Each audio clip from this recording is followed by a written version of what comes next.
Today we will discuss demodulation of memory signals, but before I get into that I would like to complete our discussion that we started last time on demodulation of differential PSK, DPSK, differentially encoded PSK. If you may recollect, let me quickly go over a few slides that we used there. We saw that we can view differential PSK, differentially encoded PSK, as a kind of orthogonal modulation scheme over 2-bit intervals, which can be non-coherently demodulated in the absence of phase, in the absence of knowledge of the phase, right? And keeping that view in mind, we arrived at a receiver structure which is essentially that of based on the concept of demodulation of orthogonal waveforms, right? This was the receiver structure that we looked at,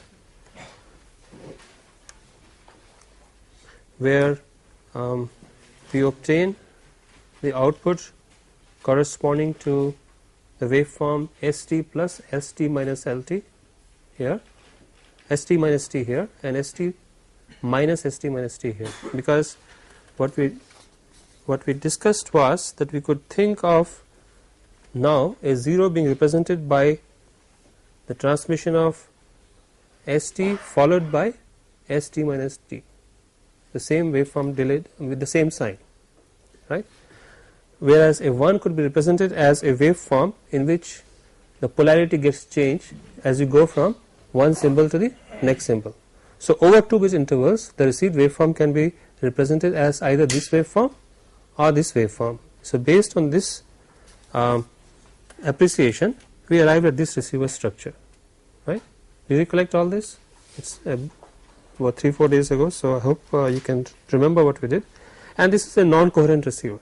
As you can see, I have combined the real and imaginary parts like this here and like this here. This corresponds to the output due to S naught T. This is the output that output you will get here will correspond to what you should get at the output of a match filter followed by an envelope detector when the filter is matched to S naught minus T. Similarly here the output will correspond to the situation for the same input, but the filter followed by envelope detector is such that the filter is matched to S1 minus T, where S naught and S1 are as given over here, right? Now we also saw that this also implies that we have an SNR advantage over non-coherent FSK by how much? 3 dB. So just like coherent FSK and coherent PSK differ in performance by 3 dB, similarly non-coherent FSK and non-coherent PSK, differentially encoded PSK different performance by about 3 dB. That is, differential PSK requires about 3 dB a lower power than the corresponding non-coherent FSK for same error rate. Okay, so this is a summary of what we discussed that day. Now I would like to simplify this receiver structure a little bit by a simple trick. Let's try to imagine, let's try to appreciate the outputs that we are looking at here, and actually finally we are subtracting these two, right? We are looking at the sign of this difference and deciding whether a 0 or 1 is being decided. So starting from here, let's see whether we can simplify this receiver structure a little, and that simplification is intuitively quite satisfying.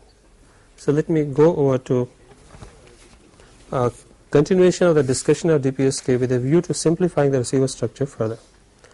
In order to do that, let me represent the output of this match filter ST as UT, as I have always been doing, and let's look at the output of the match filter corresponding to the signal S sub O at the time instant LT.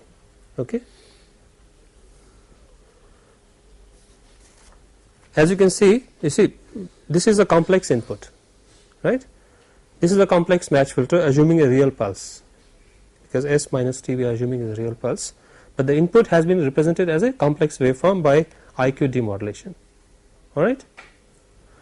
This output here then comprises the complex output of this match filter, all right, to a complex input, because the filter itself is really real. So the both I and Q components are being filtered by the same filter. I am representing the output of this filter by UT, right. Obviously it is comprised of a real part and an imaginary part, U sub R and U sub I. Now I am interested in writing down the output at this point, which I call the, or let us say the output at this point, this complex output representing this and this. This is the real part of the final output, this is the imaginary part of the final output corresponding to the filter S sub O. Here the filter is S, here the filter is S sub O, right, and so the output due to S sub O will be U sub O LT, and this is a complex output comprised of this real part and this imaginary part, right. So I can write it as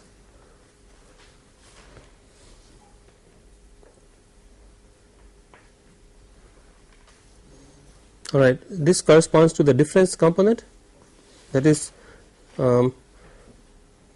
where S sub O, I think this corresponds to S sub 1 and this corresponds to S sub O, because S sub 1 is ST minus ST minus T and S sub O is ST as I have depicted here. It really does not matter either way, but since this is what I have written, I must change this, and this I should call the output due to S sub 1 and this I should call the output due to S sub O. Alright, so what is this value? This value is this minus this, right. What is this? This is the output of this match filter at time t equal to LT, the real part of that. Similarly I have a corresponding component for the imaginary part, right. So I can write this as, I think it is quite obvious now, I can just more or less straight away write it and you will agree with me. The real part is obtained by summing the I am not writing for S sub 0, by summing the real parts and also the imaginary parts. So this gives you the overall real part, this gives you the overall imaginary part. I will use a different pen.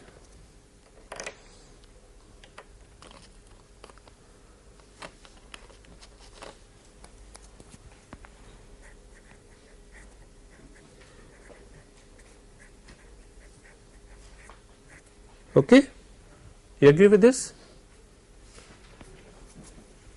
What is this output? This output strictly speaking represents, because I am not talking about S sub O, S sub O corresponds to this and this. This is obtained by taking the real part here, UR LT, to that you are adding UR L minus 1T, right. Is it clear? That is giving you the real part here. Similarly the imaginary part is being obtained from the corresponding imaginary parts, U sub IT plus U sub I LT plus U sub I L minus 1T, alright, from here. This is what I have written here. Similarly the output of the match filter matched to the waveform S sub 1T can be written at time t equal to LT as, the only difference will be, this will be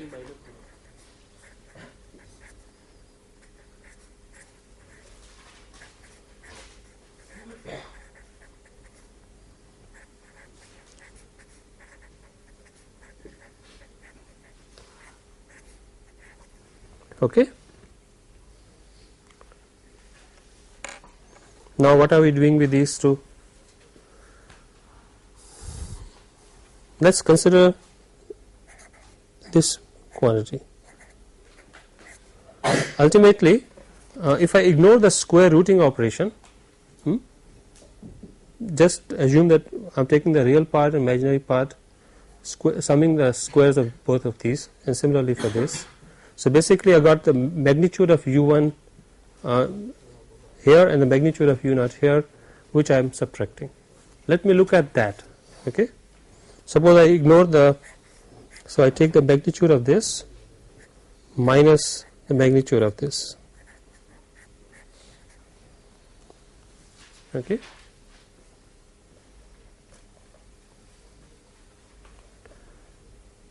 Can you tell me what this result is going to be? This is very trivial. Take the square of this, magnitude square of this, which is this square plus this square, and subtract from this square plus this square, right? It's very easy to see, very trivial, but the answer will be 4 times URLT times UR L minus 1T plus UI LT into U sub I L minus 1T. Right?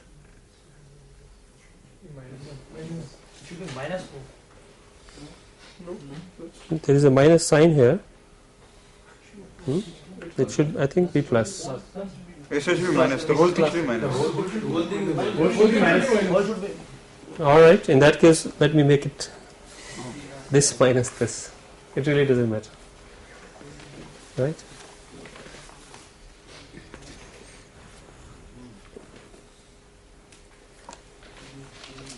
Okay.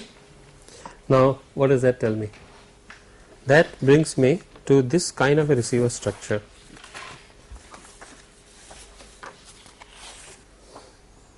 This is a receiver structure that is implied. It's really so simple. You're taking URLT. You see what you're doing? You're taking URLT and multiplying it with a delayed version of the same thing, right? So this is URLT and multiplying. Now you're not adding or subtracting, you're multiplying the two, right? Similarly, you're taking UILT and multiplying with a delayed version of the same thing and subtracting the difference, right? So in effect, I can carry out a decision regarding a 1 or a 0 transmission based on this quantity rather than the quantity coming out of the previous receiver. The receiver structure looks quite different, isn't it? Because it's much simpler for one thing, and secondly, intuitively it is quite appealing if you really think about it. Because what you are saying is that you can detect the sign of that difference by just taking the complex output of this receiver and multiplying with a delayed version of that complex output, right?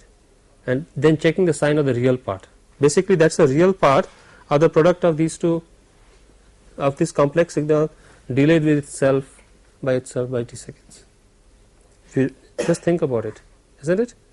This quantity is the real part of the complex output of this match filter. Suppose ut is your complex output of this match filter, right? It's in general ut plus u sub rt plus j times u sub it. You are multiplying that with its delayed version and taking the real part of that. That will produce this, right? Forget the scaling factor. Agreed? So all you're saying is, if you want to determine, see, after all in a DPSK, what are you doing? Intuitively this is much more satisfying as a receiver structure than the previous one, which we had concocted somewhat by forcing a similarity of that scheme with an orthogonal modulation scheme. But here things are very much more straightforward to look at. You have a complex output at time t equal to LT. You also are looking at the complex output at time L minus 1t. And in DPSK, what we want to know is whether there is a phase shift, phase change or not. So I am multiplying the two waveforms and looking at the real part of that. right? If that is positive, that implies there is a phase change. If that is negative, it implies no phase change, right?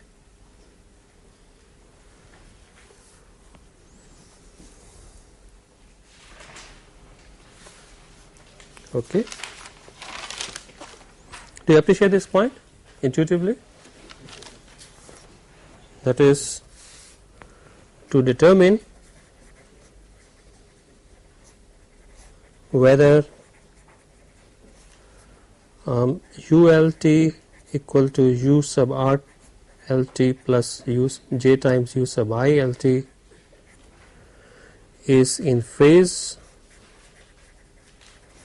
or 180 degrees out of phase with U L minus 1T. All you need to do is you multiply the two, take the product, and see the real part of the product.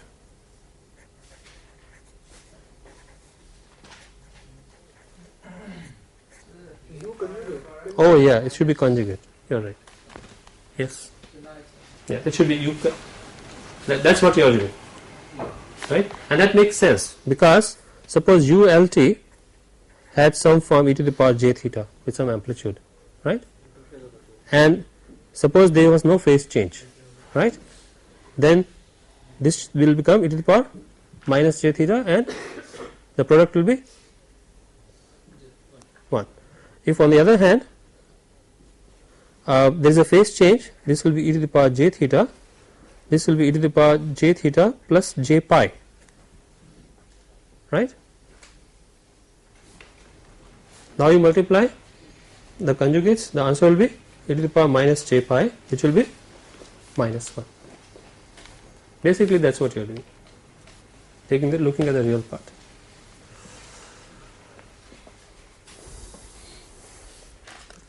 So that was an alternative implementation of the DPSK receiver, which is what is really commonly implemented rather than the scheme based on orthogonal implementation, right? Orthogonal waveform implementation.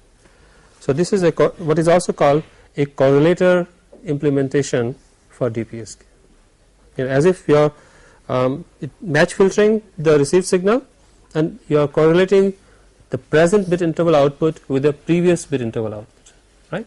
So some kind of a correlation operation is implied, and that's why it's called a correlator demodulator for differentially encoded PSK. Okay, now we come to demodulation of Emery signals, right? I think we are more or less taken care of all kinds of binary signals that we will ever encounter. Now, if you may recollect, there are two ways in which we go from binary signaling to Emery signaling, essentially, right? One by means of orthogonal schemes and orthogonal signal derived schemes, right? Simplex and biorthogonal and things like that. And the other is going for two-dimensional Emery schemes in which you have a signal constellation in a two-dimensional plane, where the two dimensions are typically the quadrature carrier components, right? The cosine and the sine of the carrier that you are using. So we will take up each of these two kinds of modulation separately because they require slightly different kinds of receiver structures. So first let's look at the demodulation of Emery signals based on orthogonal waveforms. So demodulation of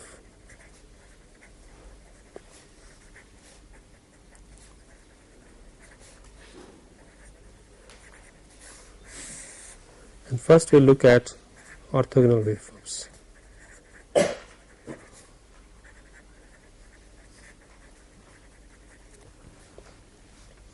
Now for this case the receiver structure is a trivial extension of what we have been discussing for the binary case, as should be obvious, right?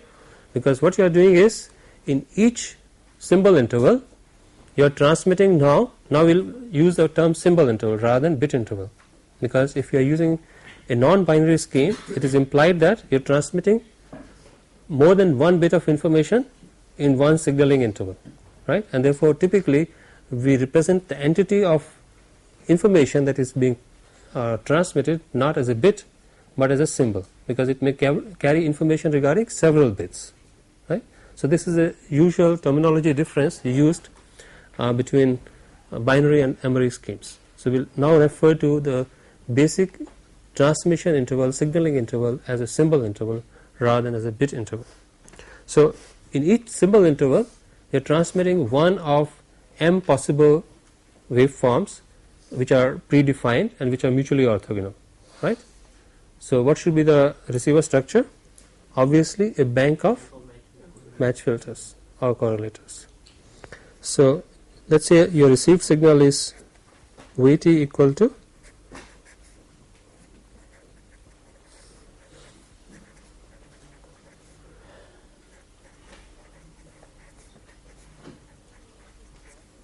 okay. Now this is processed by a bank of match filters. One for each of the m possible waveforms that you might be transmitting in each signaling interval, right. So these match filters will take the form of Sm conjugate minus T in general at baseband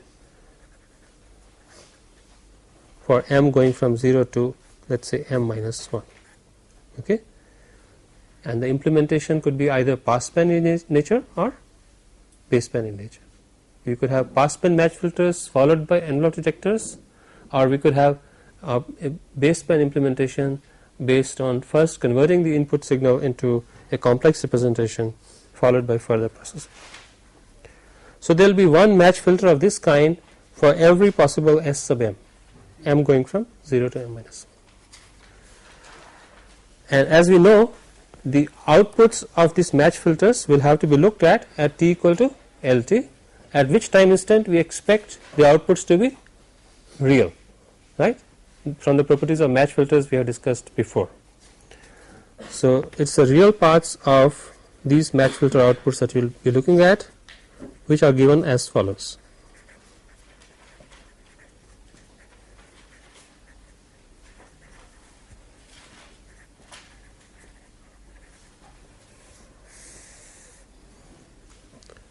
Let us take the output of the mth match filter denoted by u sub mt. I think before I do that, let the picture be very clear. This is what we are talking about, right. This is the receiver structure, and I will come back to this after doing some maths. So do not start copying it right now, I will just come back to it in a few minutes. We are looking at the output of the mth such filter, right, corresponding to an input waveform which is like this, which over each successive signaling interval carries some specific waveform S sub m sub L, right. So UMT is going to be some L prime going from minus infinity to infinity. The output of the match filter is represented as a convolution. Input is this, right, and the impulse response is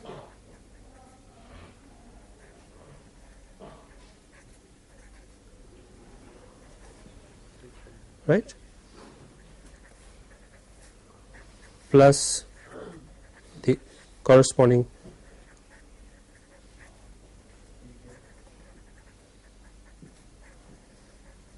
noise output.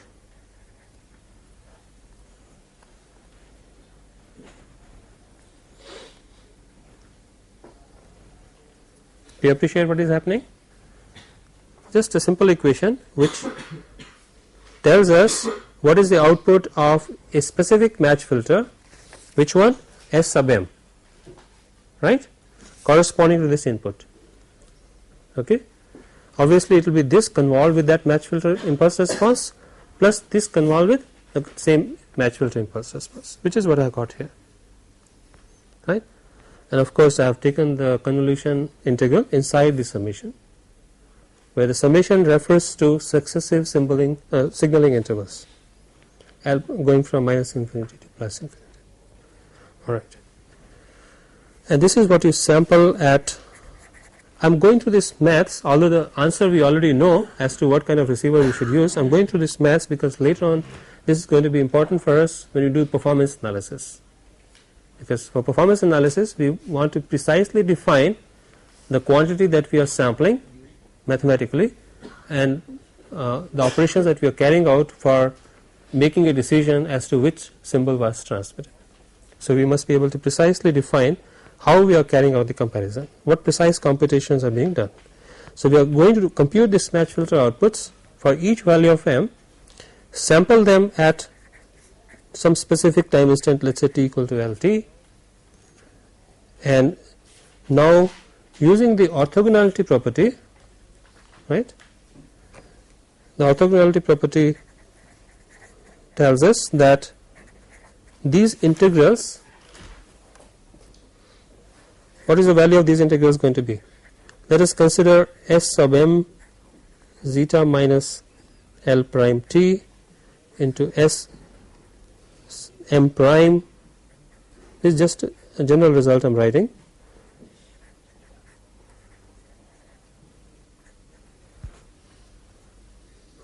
What will be the value of this? This will be 0 if either L prime is not equal to L or m is not equal to m prime, right. Either way we are talking about a general orthogonality where the waveform is not only orthogonal with respect to other waveforms in the dictionary, but is also orthogonal to each of the shifted versions of the waveform by a signaling interval. It is also orthogonal to itself after it has been shifted, right, by t seconds, where t is a basic signaling interval. So it is that kind of orthogonality that we have in mind. So we will say this is equal to E sub p, where E sub p is the energy of the each of the waveforms, into Kronecker delta function delta L prime, also delta sub m prime. So this is the orthogonality property that we are keeping here, assuming here, based on which we can now simplify this expression considerably. Alright. So what will you observe when you put t equal to LT here?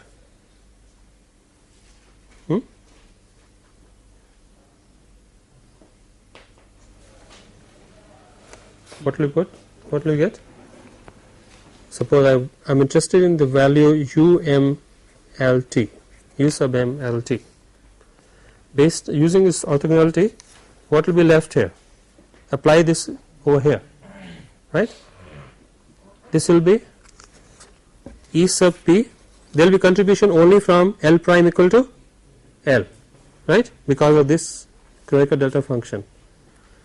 That is, the term L prime corresponding to the sampling instant is the only one, that is the corresponding signaling interval pulse is the only one which will contribute to the output, and the value of the contributed output will be E sub m, E sub p, provided also the transmitted symbol is the same as the corresponding match filter impulse response with which we are correlating it, with which through which we are passing it, right. So I have to also put a Kronecker delta function m sub L m. Is it clear? First of all, the summation goes because of delta L prime. Only one term from the summation counts, that is L prime equal to L, right. Secondly, after the summation has been removed, we are left with this integral with a index m sub L here and some index m here. This represents the actual symbol value in the Lth interval. This represents the match filter in the bank of match filters through which you are passing it. You are looking at the mth output, mth match filter output. So the actual symbol is m sub L and the corresponding match filter through which you are passing it is corresponds to the mth waveform. So obviously the since they are orthogonal, we have to write this as in this form. All right, Vikram, are you lost? It looks like. How many people are lost? Let me see. All of you? No, only a few of you, fortunately. Okay, let's explain it again. Let's try to understand it very clearly. This orthogonality definition is okay with everybody? Are you lost here also? This is fine. We are just applying this orthogonality definition to this integral over here, right? Let's look at the implication of each of these two Kronecker delta functions that we have over here, right? Well, the implication of this Kronecker delta function is that unless, see, I am putting t equal to LT, so this t and this t become equal to LT, right? Now apply this definition.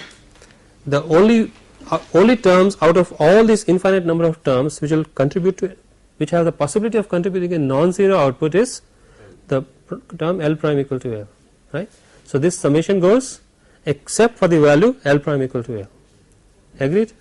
So I have only one term to consider. Within that term also, this integral will be non-zero only if m sub L is same as m. This is the actual transmitted waveform in the Lth signaling interval. You are processing it by a bank of filters, right? We are looking at the output of each of these filters in the bank. Is it clear? What we are saying is only one of the filters in this bank will contribute an output, right, which will correspond to m equal to m sub L. The other filters in the bank will not produce an output due to the signal. That's all we are saying. That is the implication of this. We will take the noise integral separately. I am only looking at the first time at the moment. Mean value. I am only looking at this time at the moment, right? This is to be taken separately. Is it alright now? Everybody who said was lost is with me now? Okay? Fine. Plus the noise term. Obviously the noise term is, well, we can represent it either way. Let's call it n sub ml or m sub, it doesn't really matter, n sub m, yes, right? I'm just denoting it, but we know what kind of noise is this. If this is white Gaussian noise with a particular variance, right, we know that this will also be a Gaussian random variable with the same variance, right? We have already seen that, and these various noise random variables are going to be at the outputs of different match filters, because they are orthogonal, are going to be mutually uncorrelated. They are all going to be Gaussian random variables and therefore going to be uncorrelated and independent. So n sub m's are identically distributed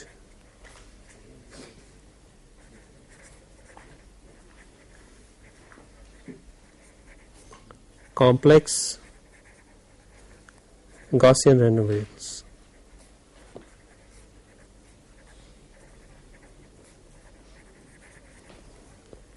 And they will also be uncorrelated, provided that, what is the condition under which they will be uncorrelated? If the input noise is white.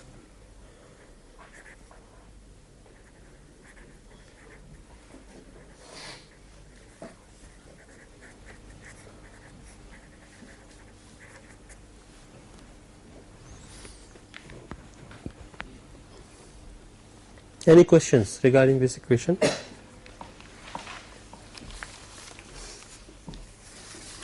Basically what we are saying is that each transmitted pulse will produce a significant output only in one of these filters, right? Because the pulse is orthogonal to every other filter impulse response. So obviously the receiver structure will correspond to doing this match filtering sampling the outputs of these match filters and then finding out which of these match filters has produced the largest output, right. So, you have a decision logic here which looks at these m numbers, decides which is largest and produces an index m sub l corresponding to the largest output, which is taken as an estimate of the symbol that was actually transmitted, right. Of course, this will be finally converted into a binary form, because typically the number of waveforms in an Emory signaling scheme is chosen to be a power of 2. So, we can represent, basically what we have done is looked at each symbol as an L bit binary information sequence where 2 to the power L is equal to m, right, so something like that. So, that is a baseband coherent receiver for orthogonal signals. I have taken in this particular implementation these filters to be real, but you could as well have taken complex receivers. Do you notice something that I have not, although I am calling it a baseband implementation, I have not shown the Q outputs at all. Why? Seriously speaking or properly speaking, if I am talking about baseband implementation, I should first represent the incoming waveform into an IQ form.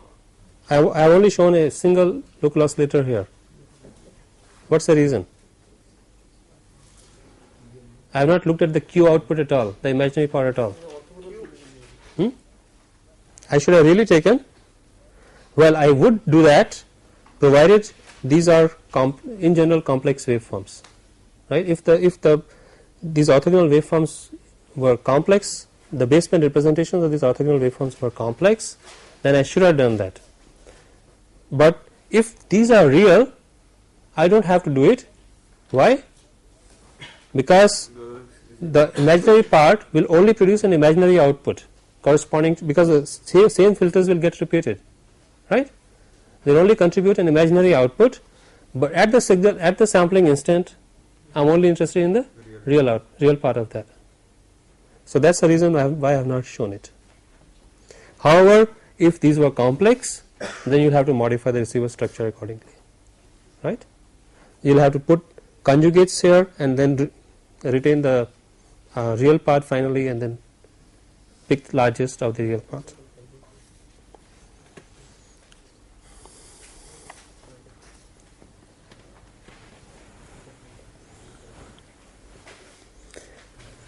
Now, I think you all understood this. Is that okay? I am waiting for you to absorb it sufficiently so that I do not rush to the next thing. Is there any question? If so, please speak out.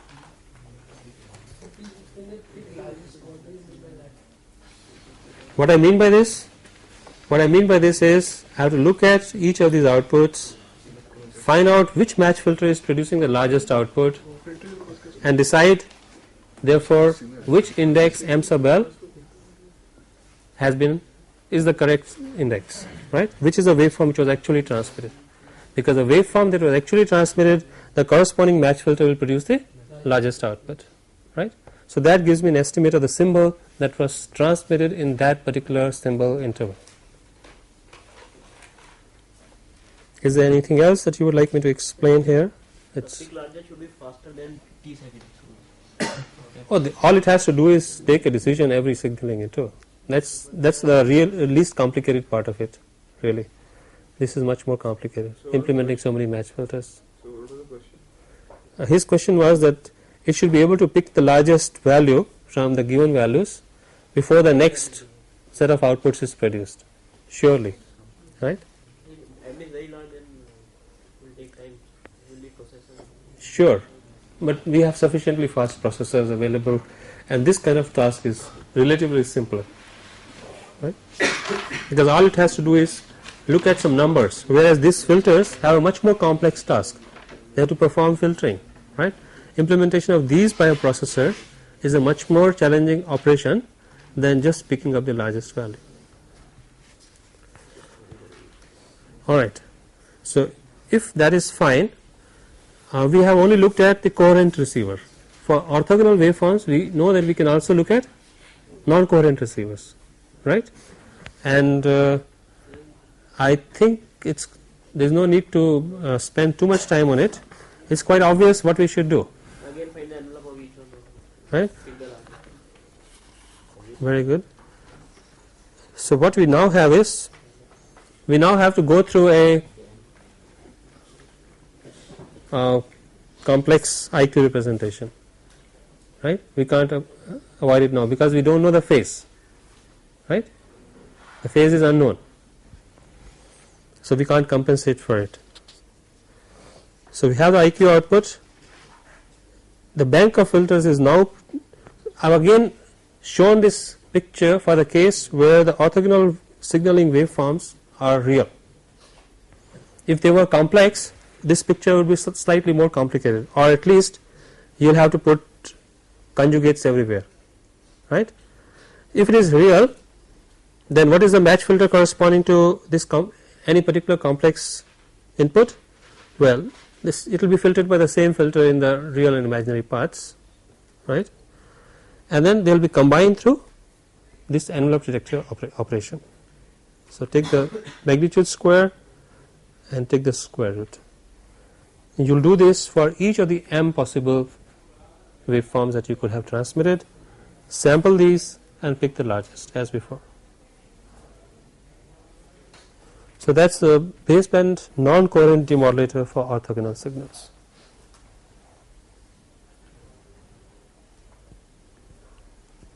Is there any question here?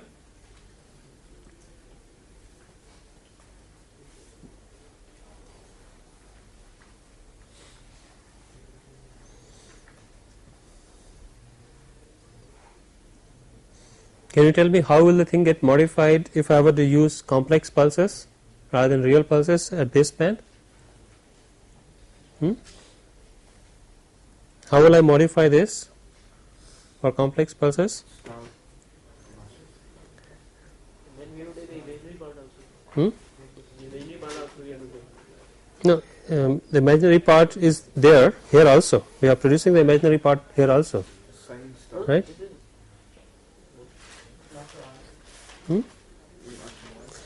Basically what will happen is this, yes, it will become more complicated.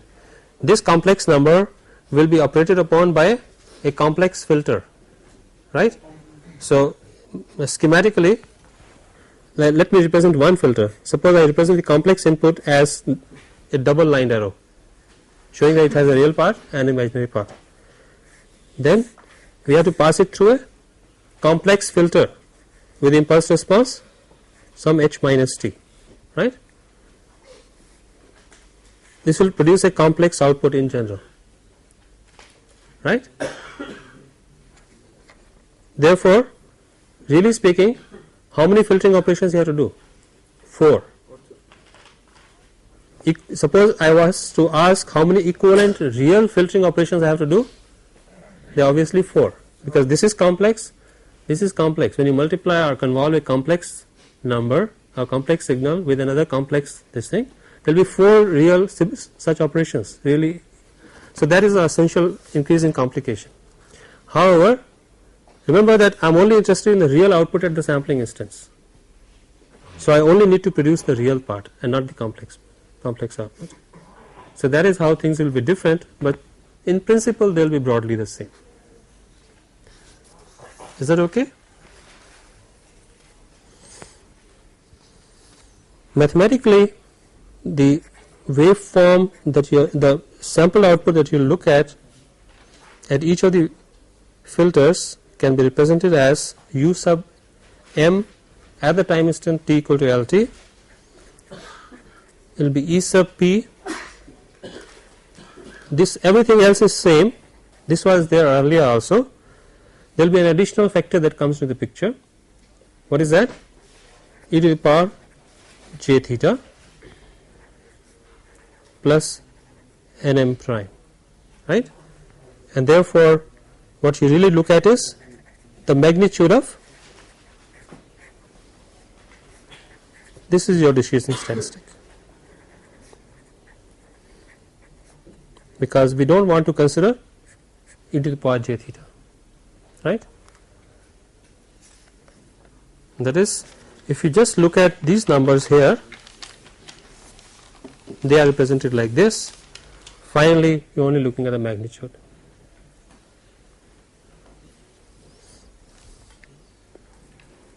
Okay.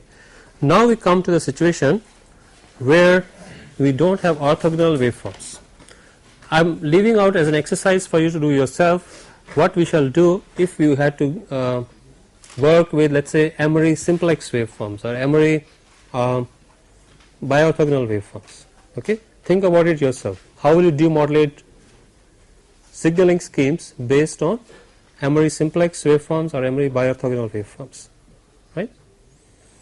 They will be very simple, and they can be obviously derived from this bank of match filters, right, because both the simplex set as well as the biorthogonal set is defined in terms of some orthogonal set.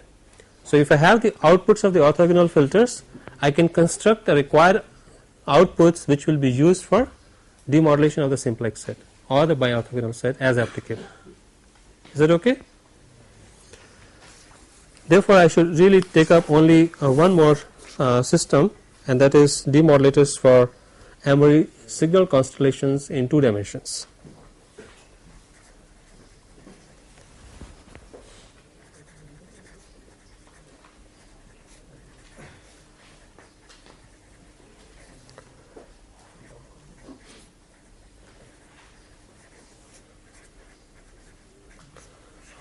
Which includes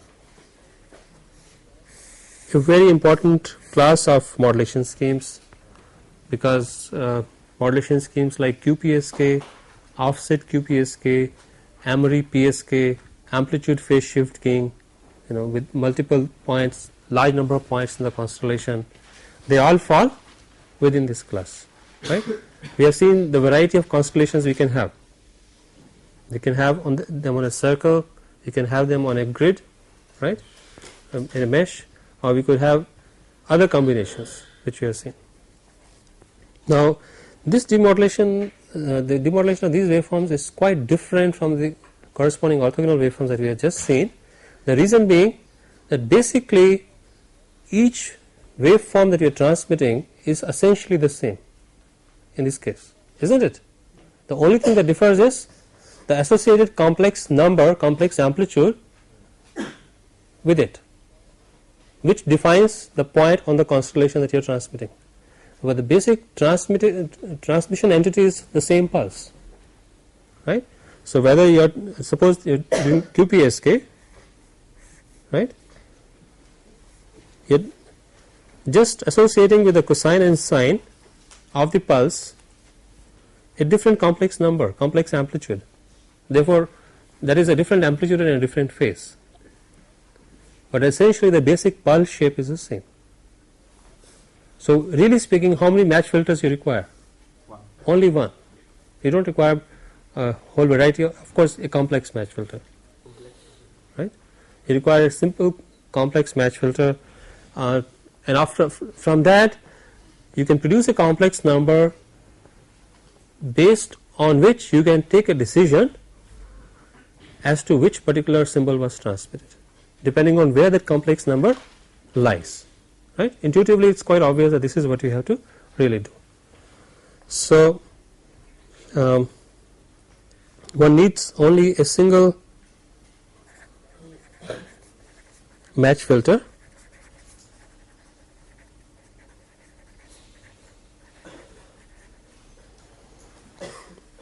because the same basic pulse shape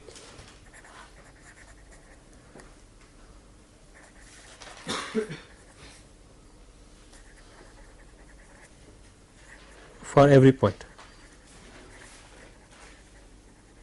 Okay. So if your received waveform is as before A sub L S T minus L T, plus nt. So I don't have an index with s here, right, because there is only one basic pulse. Only this symbol is denoted by a sub l, which is some complex number on this two-dimensional plane, right? Is that clear? For example, if it is QPSK, this a sub l will take one of these four possible complex values, but in each case the basic pulse shape is same. All right, and of course we'll assume Nyquist signaling. So a sub l represents a point on the constellation.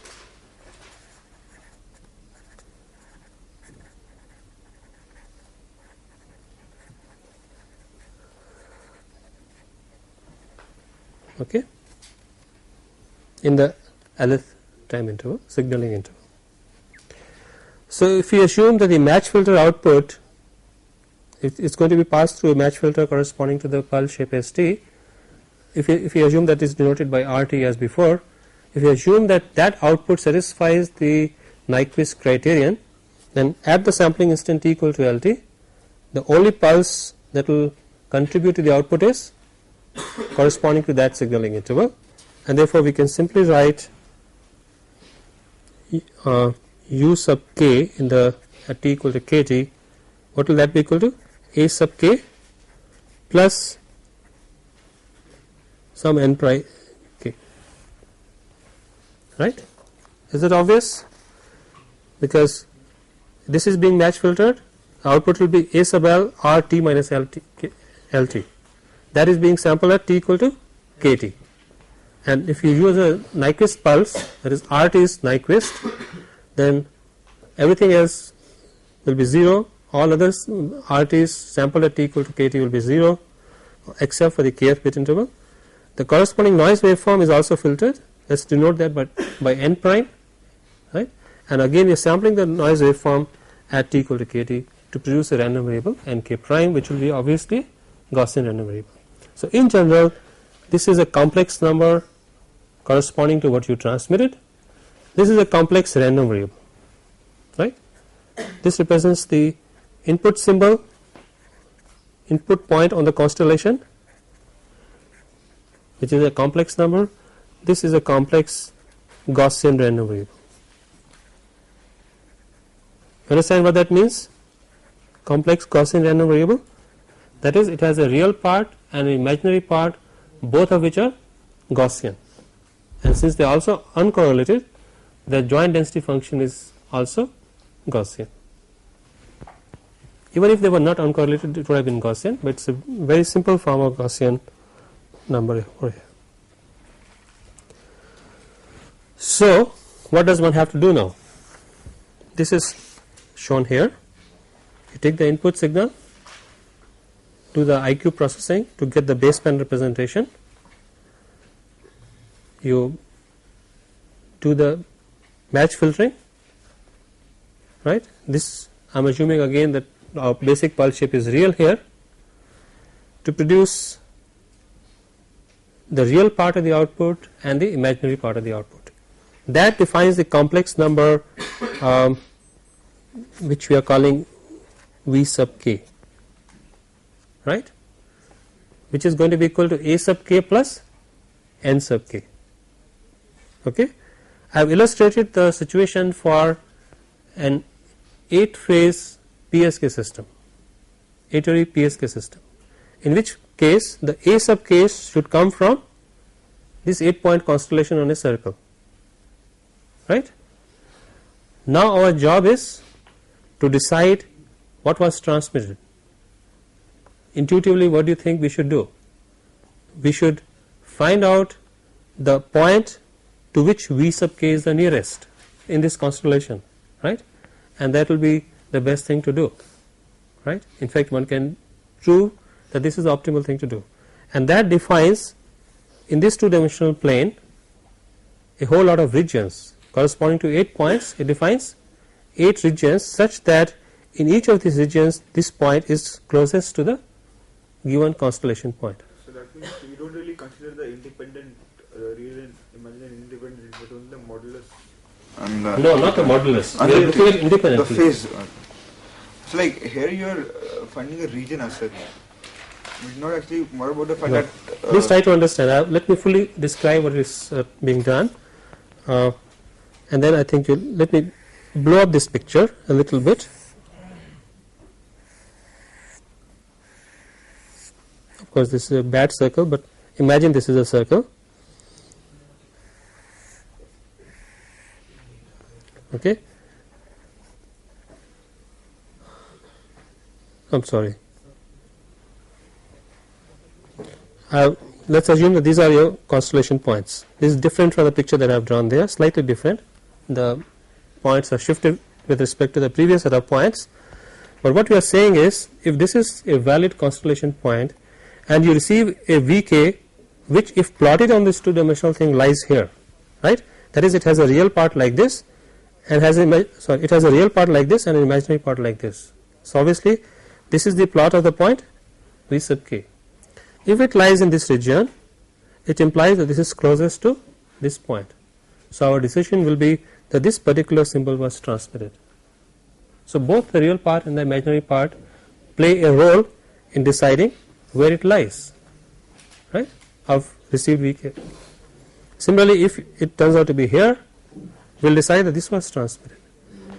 These regions into which the constellation diagram is divided such that in each region every point will be closest to the specified constellation point. These are also known by the name of Voronoi regions, right? Okay, they define the decision regions corresponding to a given constellation diagram. Decision regions or Voronoi regions, right? The property of Voronoi regions is that corresponding to a given point that you have fixed in this region, any point in this region will be closest to only this particular point and not to any other specified points like this. So the point lies on the boundary. Like That of course is a matter of your bias. So you might put it either way. It doesn't really matter. Okay, but you can predefine that if it lies between here to here, it will correspond to this. It will correspond, because the probability that a point will lie exactly on the boundary is actually 0. So one doesn't really have to worry about it. Yes, because it refers to the probability of a specific value, right? That is. we're not talking about a specific value, we're talking about a specific phase. Yes, the probability of the noise having a specific phase, right? No problem, still 0, because it's a continuous random variable. If it was a discrete random variable, it would have a finite probability. Because it's a continuous random variable, it has 0. So I think we can stop here.